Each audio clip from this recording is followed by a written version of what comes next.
জীবনে লাভ ক্ষতি ভেবে কি হবে, সে তো রেখে যায় আমাকে অতীতে।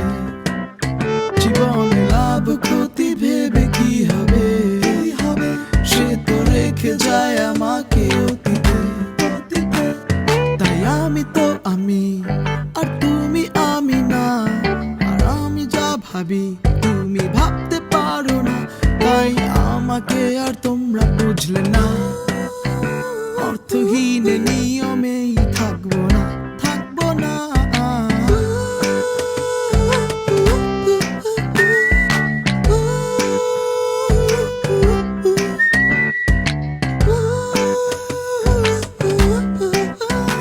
এত লাভ ক্ষতি ভেবে কি হবে, সে তো রেখে যায় আমাকে অতীতে।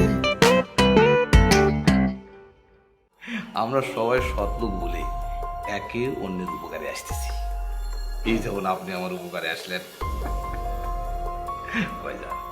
প্যাকেটটা নেন। আপনি তো আমার উপকার করে যাচ্ছেন, এখন আপনার একটু খেদমতে আসুক। আরে জাফর সাহেব, অত চিন্তা না করে নেন না রে ভাই। হ্যাঁ,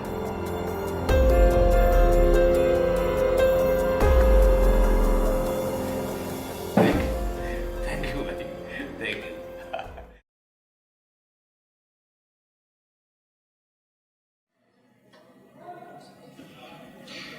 এই শোন না, তোকে একটা কথা জিজ্ঞেস করি। কি কথা? আগে বল, ঠিক ঠিক উত্তর দিবি। আরে ঠিক ঠিক উত্তর দিব, কি কথা বলো? তোর বাবা তোর চাচার কাছ থেকে তোকে কি জানতে বলেছে? ও এই কথা। আরে চাচা সম্ভবত কোনো একটা সমস্যায় পড়েছে, কিন্তু কাউকেই কিছু বলবে না। তাই বাবা বলল যে কিছু বের করতে পারি কিনা। কি সমস্যায় পড়েছে তোর জাফর চাচা? জানি না। তুই আমাকে বলবি না তাই না বাবু? মা, প্রথমত আমি এখন আর বাবু নেই, আর তোমার কাছে লুকাবো কেন? আসলে চাচা কোনোভাবেই মুখ খুলছে না। তোর বাবার কাছে কি কিছু বলেছে? সেটা বাবাকে গিয়ে জিজ্ঞেস করো, আমাকে জিজ্ঞেস করো কেন? এটা অবশ্য ঠিক। যাও তোমার, যাও, আমার পড়ার করতে বসে। পড়। শোন, এই জোরে জোরে পড়লে কিন্তু পড়া মুখস্থ হয় না, পড়াটা একটু মনোযোগ দিয়ে পড়তে হয়। হ্যাঁ,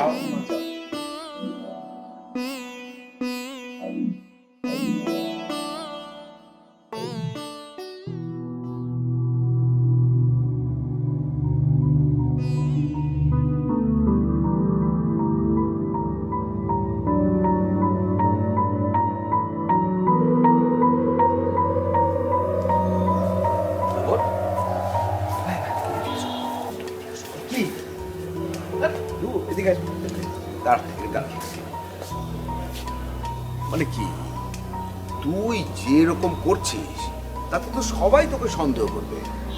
মানে কি এনেছিস নাকি রাস্তায় ফেলে দিয়ে চলে এসেছিস? না না, ফেলে আসিনি, এনেছি। ব্যাগের ভেতরে একটা কাপড়ের ভেতর ভাঁজ করা আছে। না না, ধরো, এখন ধরো। আরে তুই পাগল নাকি? তুই এরকম চোরের মতো আমাকে মিষ্টির প্যাকেট দিচ্ছিস কেন? যদি কেউ দেখে ফেলে? দেখে ফেললে ফেলবে, না বুঝতে পারলেই হলো। আমরা দু ভাই ছাদের কোণে দাঁড়িয়ে স্বাভাবিকভাবে গল্প করছি, এর মধ্যে তুই একটা ব্যাগ আমার হাতে দিলি, এতে অসুবিধা কোথায়? তুই খুবই নর্মালি এই মিষ্টির প্যাকেট আমার হাতে দে তো, দেখ।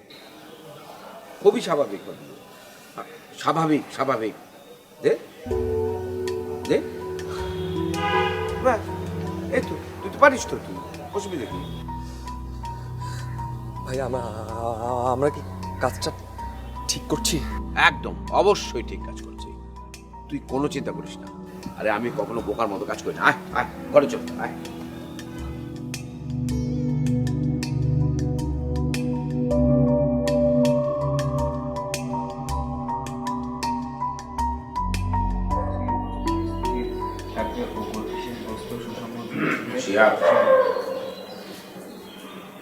পারিস না পড়া, জোরে জোরে পড়তে থাক।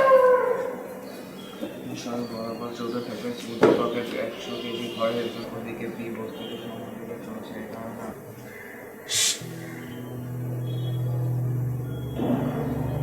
জোরে জোরে। বি বস্তুকে সুষম দিকে সরলরেখা বরাবর।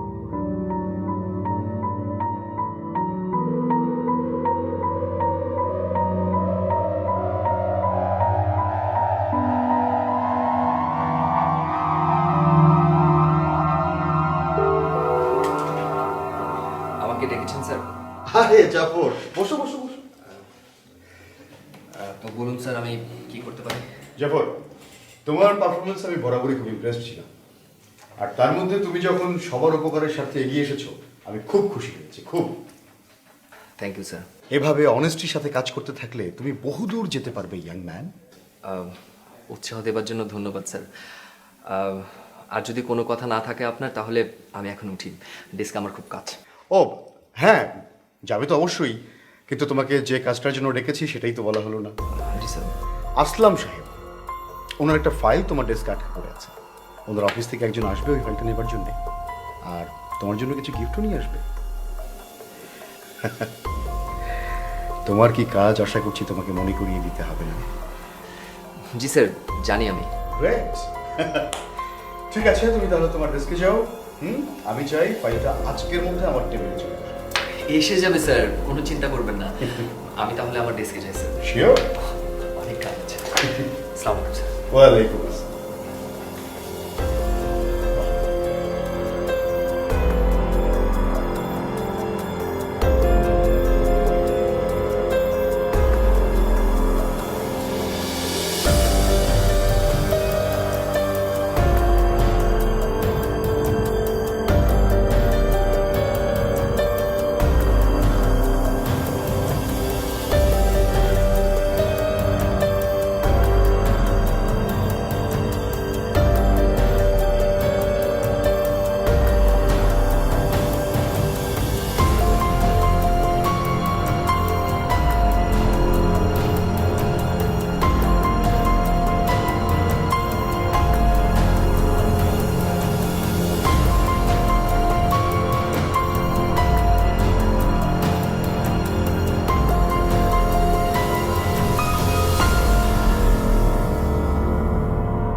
এই যে হ্যালো,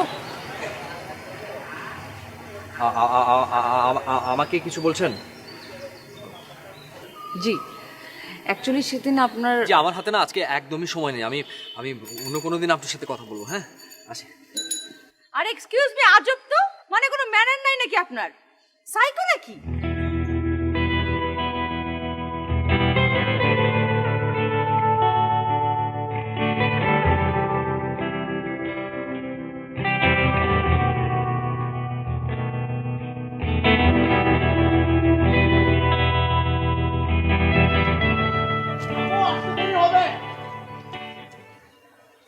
কি রে মামা, তোর জন্য অপেক্ষা করতে করতে তো আমার পায়ে শিকড় গজিয়ে গেল। পায়ে শিকড় কই? কই? আচ্ছা এইসব বাদ দে, চল রিক্সা উঠ, ক্লাসে যেতে হবে। তুমি আমার বন্ধু মানুষ, তোমার পায়ে শিকড় গজিয়েছে, শিকড়টা থেকে আমাকে মুক্ত করতে হবে, এবং এই মুক্ত করার জন্য যেটা করতে হবে সেটা হচ্ছে তোমার হেঁটে যেতে হবে। নামো, হেঁটে যাই। এসব কি বলতেছিস তুই? কিছু বলতেছি না, হেঁটে যেতে হবে। মামা তোমার ভাড়া কত? মামা কি হলো? নাম। আরে যাও।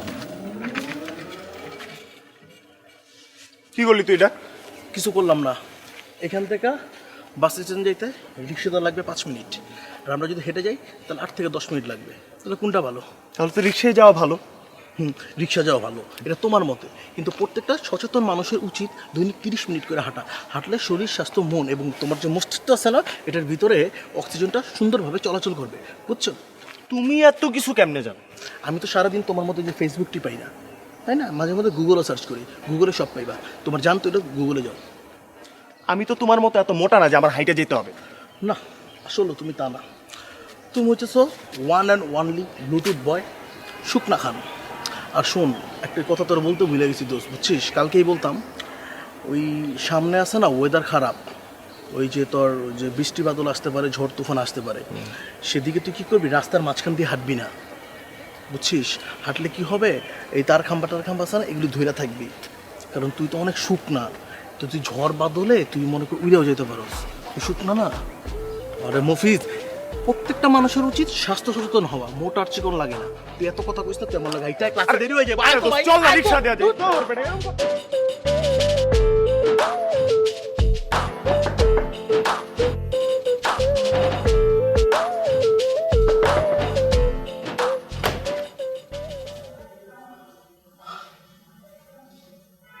মিষ্টি, বাহ।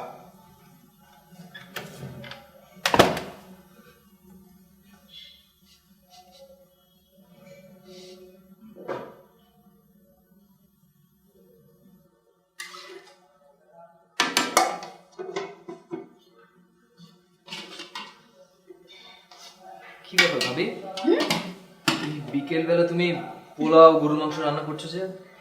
তোমার রান্নার এমন ঘ্রাণ বের হয়েছে যে সিঁড়ি থেকে ঘ্রাণটা পাওয়া যাচ্ছে। কি কোনো বিশেষ মেহমান আসছে? Thank you. বিশেষ মেহমান? না না, তোমার ভাইয়া হঠাৎ জানি কি মনে হয়েছে, সে এতগুলি বাজার করে নিয়ে এসে বললো স্পেশাল ভাবে পোলাও আর গরুর মাংস রান্না করতে, সেটাই করছি। কেন, কি হলো ভাইয়ার, মানে কি ঘটেছে? কি আবার ঘটবে? কিছুই ঘটেনি, দেখো বা হাতে কিছু বেশি টাকা পড়েছে, এখন কিভাবে উল্টো পাল্টা খরচ করবে সেই চিন্তা করছি। আচ্ছা ঠিক আছে, তুমি রান্না করো, আমি ফ্রেশ হয়ে যাবো।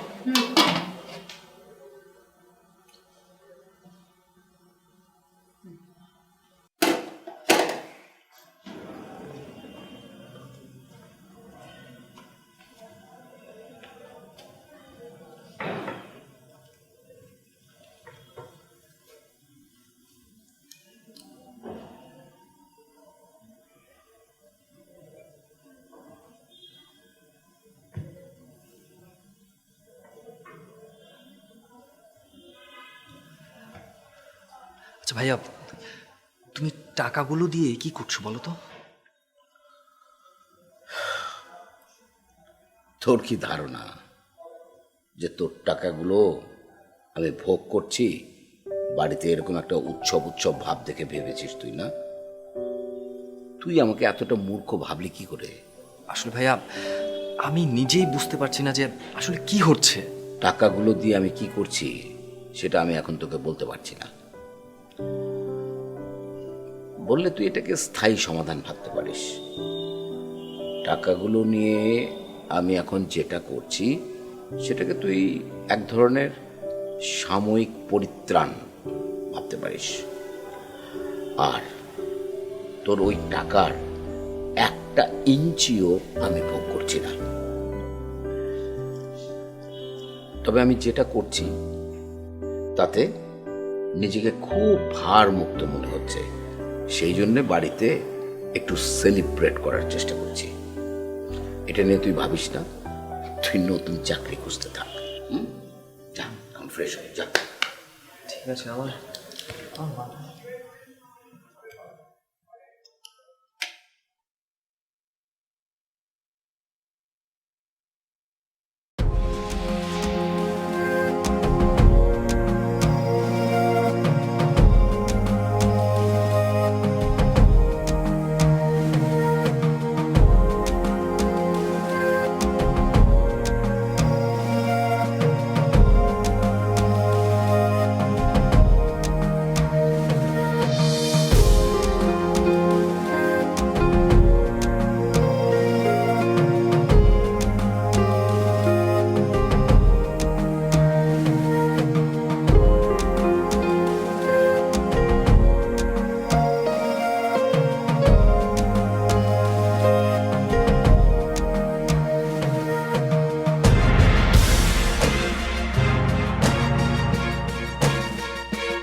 বিষয়ে একটা কথা আছে।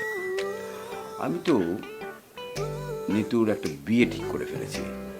ইঞ্জিনিয়ার পাত্র, উঁচা লম্বা, দেখতে ফর্সা, সুপাত্র যাকে বলে। না ভাইয়া, আমি এই মুহূর্তে প্রিপেয়ার না। তোমরা যেভাবে সারিতে সারিতে ভালো কি মন্দ বিচার অবিচারে দাসী হয়ে আছো যান্ত্রিক ভাবে সুযোগের কোনো এক সন্ধানে। রাজা হতে গিয়ে হলে যে প্রজা, সাথে নিয়েছো যে পাপের বোঝা। অপরাধী হয়ে বাঁচা কি সোজা? আমি কেন বুঝি তুমি বুঝো না। যেখানে লোক আছে সেখানে লোভ আছে, যেখানে ভোগ আছে সেখানে ক্ষোভ আছে। যেখানে লোক আছে সেখানে লোভ আছে, যেখানে ভোগ আছে সেখানে। জীবনে লাভ ক্ষতি ভেবে কি হবে?